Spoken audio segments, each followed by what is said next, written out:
Hello, this is Kate, and in this video I'm going to be doing an unboxing and review of the Cosma Visions Oracle by James Eads. So this is what the box looks like, and this is actually my third tarot deck by James. So he did the Light Visions Tarot and the Cosma Visions Tarot, and those decks also come with really nice boxes, and that's what I really appreciate with his decks. So the box has like a matte velvety finish, and there's some pretty little sparkly silver things on it. So here's the little white book, which I'll talk about in more detail in a minute. And this is what the backs of the cards look like. Really beautiful box. So the backs of the cards look like this, which I think is really cool. Now the card stock is matte, which is different from his other two tarot decks. So it's got a really nice matte finish. It feels velvety. Cardstock is thick and really good quality. I think this is a deck that will really wear well with a lot of heavy use. And the edges of the cards are kind of shiny. They're not silver and they're not gold, but they're like a black kind of shiny finish, which is kind of cool. I don't know if it's really showing up very well on my camera, but it looks neat. All right, so first, before I go through the deck, I'm going to talk really quickly about the two books that are available. So it comes with a little white book, and it has kind of the standard info about why James created this deck, you know, what inspired him. There's a few basic spreads. And then there's information about each card. There's another book available, and this doesn't come with the deck. I believe you have to purchase it separately. I'm just going to move my aloe plant.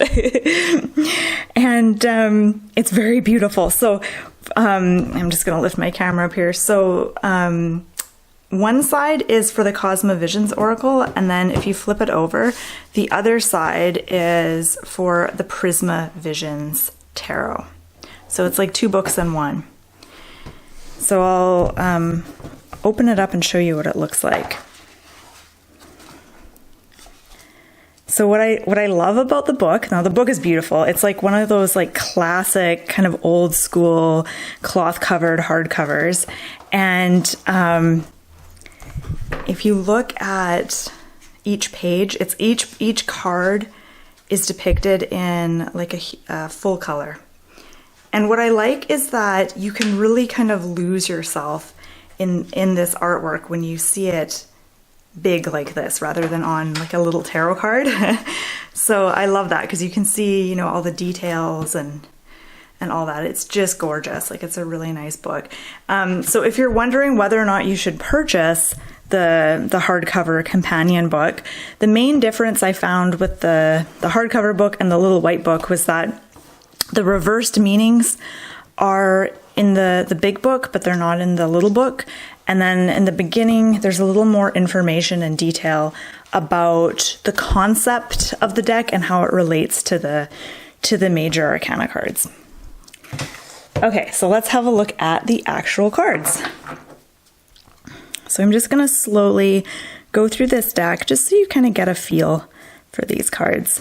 So it's called an oracle, but this is a tarot deck. I'm not really 100% sure why it's called an oracle, not a tarot deck, because it is in fact a tarot deck. It has like a slightly different structure in that we start with death. So death is basically the Fool. And I can't remember what death is called in this deck, but we'll get to it. So the Crow is the Magician. So the major arcana have been renamed quite a bit. The Swan is also known as the High Priestess. And this is so beautiful. I really, really love the style of his artwork and the lush and vibrant colors that he uses. And there's so much like movement and energy with these cards. that it can feel really intense sometimes doing a reading with them.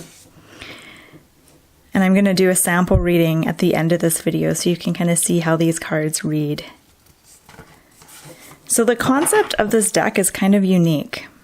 So the whole concept is that this deck, and specifically the major arcana, represent the journey that we take between lives. So when we die, before we are reborn, kind of what happens.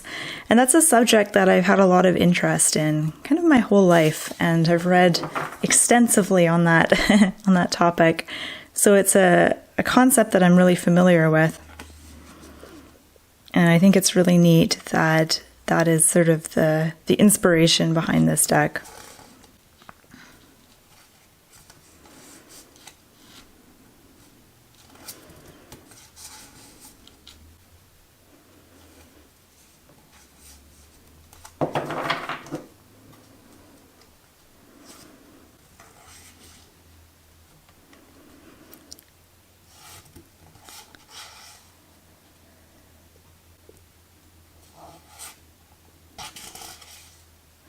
My only complaint about the deck, I always have to have one complaint. My main complaint is that I feel like the borders are too thick on the major arcana cards. When we get to the minors, I'll show you, they have no borders, which I love. I love cards with no borders. I have to admit, I can't stand borders on my tarot cards. And I can see why he did it. Like, I think probably artistically he wanted to differentiate between the majors and the minors, and his other decks also have big borders around the majors. Okay, here we are to the minors. I love the minors for just the simple fact that there's no borders. But again, like, we have so much movement and energy, and I find this deck is a nice deck, even if you're not going to read with it necessarily, but just to look through. Like, that's what I always do when I first get a deck, is I sit and I just look through it slowly, kind of like what we're doing here. And I look at each card, and there's something about, and I don't know if it's like the coloring or the style of art, but there's something about these cards that really kind of pull you in, and they invite you into your feeling centers. Like, I feel like this is a good deck to really connect with my intuition, just because I can't help but feel certain emotions when I look at the cards. Am I going too slow? Do you want me to speed up a little bit? I feel like I'm going super slow. Okay, this deck is getting heavy. I'm just going to put aside the cards that we've already seen.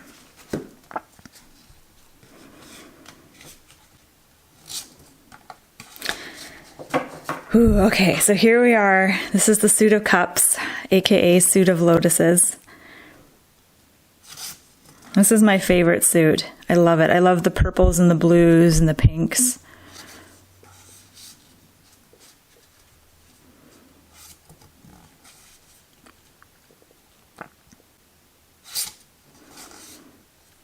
So one thing you might be wondering, if you're brand new to tarot, you might be wondering, like, is this a good beginner deck? And I would say, I always recommend people start with like a classic kind of Rider-Waite deck. And I would say that this deck might not be totally beginner friendly. I wouldn't recommend it for a first deck. But this is the kind of deck that you really want to spend time with. You want to spend the time getting to know it and like really connecting to it, because it's a deep deck. It's a deep deck, and it's similar to his other deck, like Cosma Visions. I know when I reviewed that deck, I said this isn't like a quick sort of wham bam sort of deck where you can just do a really quick reading. I feel like this is the kind of deck that you would really sit with and do more of an in-depth reading, where you like really take your time and really meditate with the cards and connect to them and contemplate them. This isn't just a fly-by-night kind of deck.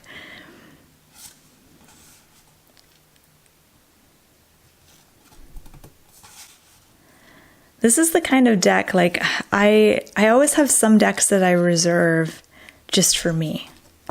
Like they're my personal deck that I just use for contemplation, journaling, and personal, really personal readings. And this is the kind of deck that I think I'm gonna use for that. You totally could use this deck reading for others. I'm not saying you can't, but there's just something about the imagery that really, it really invites me to explore it and take my time, which is something I usually don't have the luxury of doing when you're reading for someone else. You can't spend 20 minutes or whatever just talking about one card. Yeah, I believe the suit of trees is pentacles.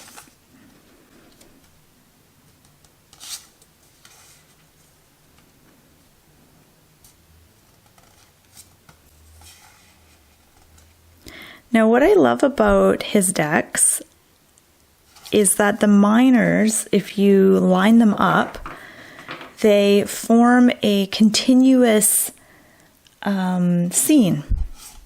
And I'm going to show you what I mean once we get through all the cards. Okay, so here we are. We're at the end. We're with the court cards here.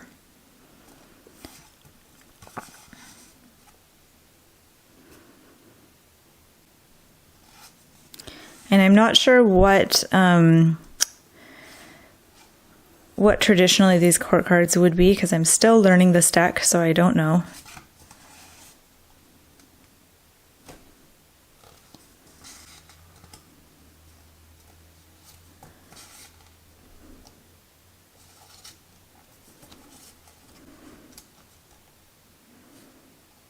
I have a feeling the first few readings I do, I'm probably going to be looking up the cards in the companion book, just because he's renamed so many of them that I'll kind of have to spend some time learning this deck. I like this one, the Peacemaker.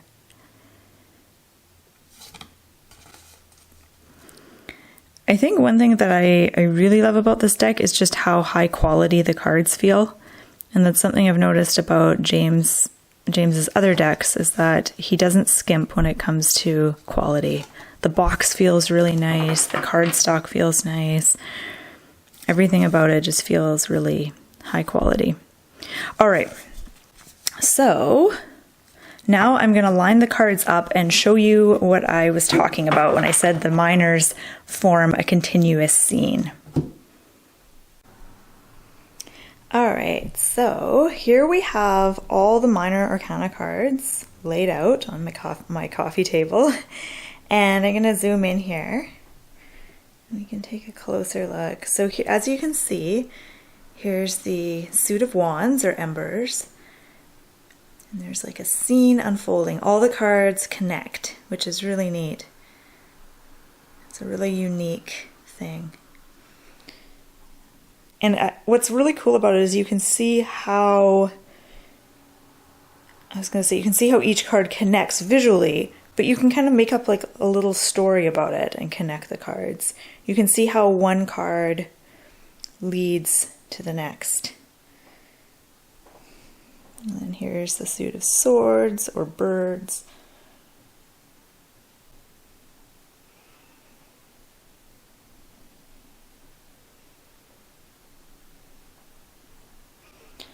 And the suit of trees, or pentacles.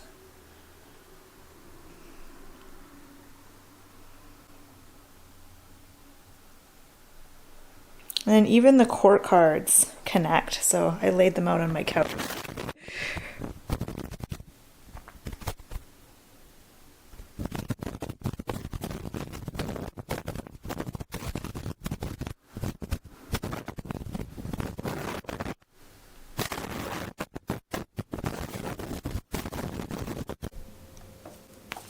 Alright, so no video review would be complete without taking the cards for a bit of a test drive. So I'm just going to shuffle these cards, and I think I want to draw 2 cards. And I'm going to ask the deck, what do we need to focus on right now?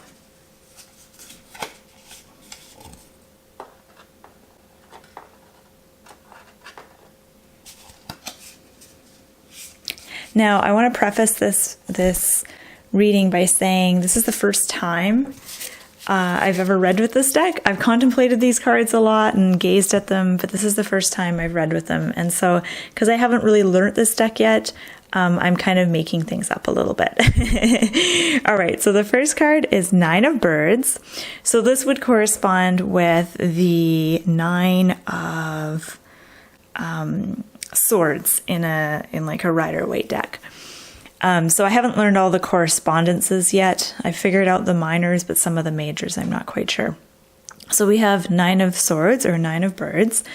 And this card is about feeling defensive, feeling like we need to put up a wall, or in this case, she has her bow and arrow drawn.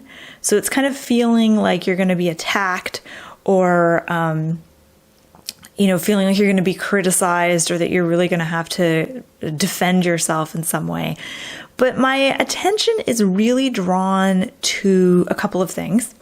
Number one, she's standing right on the edge of a cliff, and she's holding this bow and arrow. To me, the bow and arrow represents not just defensiveness, but focus and having your eye on a target, having a goal.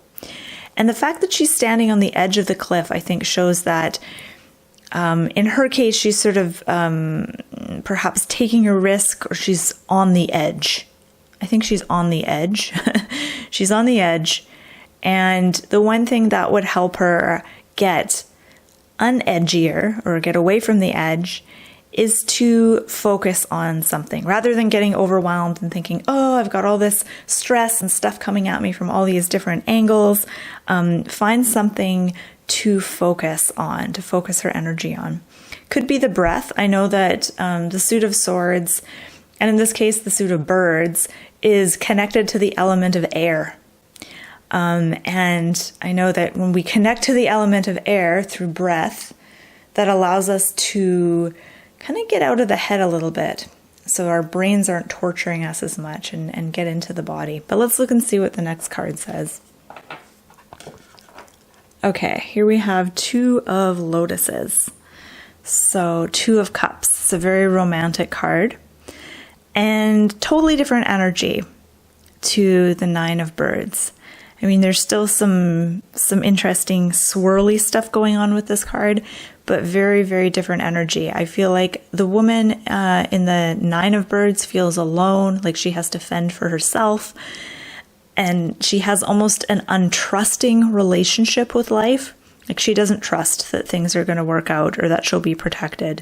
She feels like she has to ensure this through her own actions. And with the Two of Lotuses, there's this relaxation. There's almost a sense of, relief. There's two people. It looks like two people in a boat together, kind of leaning on each other. And there is this feeling of being supported with the Two of Lotuses, this feeling of having a companion and a friend and someone who will champion you and, who will be there for you. I feel like the meaning of this and what it's telling us is that these two cards are reflecting the different kinds of relationships we can have with ourselves and our higher self.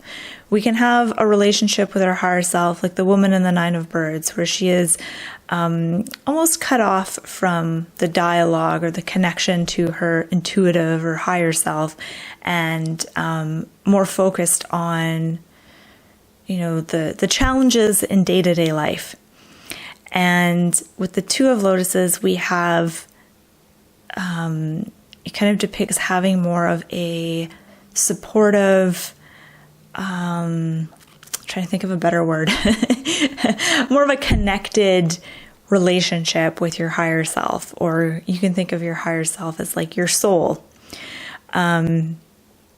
So yeah, I feel like these two cards are saying that, this is what is possible.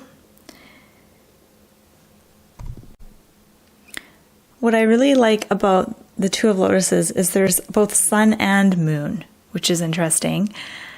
And also interesting is that there's a bridge right here. remember how I pointed out that she is on kind of the edge. She's on a cliff edge, and here we have a bridge. And I think that that is significant. And I think the message of these cards to us is saying, what is it saying? I'm not sure. It seems to be saying something about transitioning from feeling like this, feeling like you have to really defend yourself and do everything on your own, to feeling more supported. And I think it starts with connecting with yourself, connecting with your intuition, and connecting with your higher self. All right, so that has been my experimental reading with the Cosma Visions Oracle. I keep wanting to call it Cosma Visions Tarot because it technically is a tarot deck, but it's called the Cosma Visions Oracle.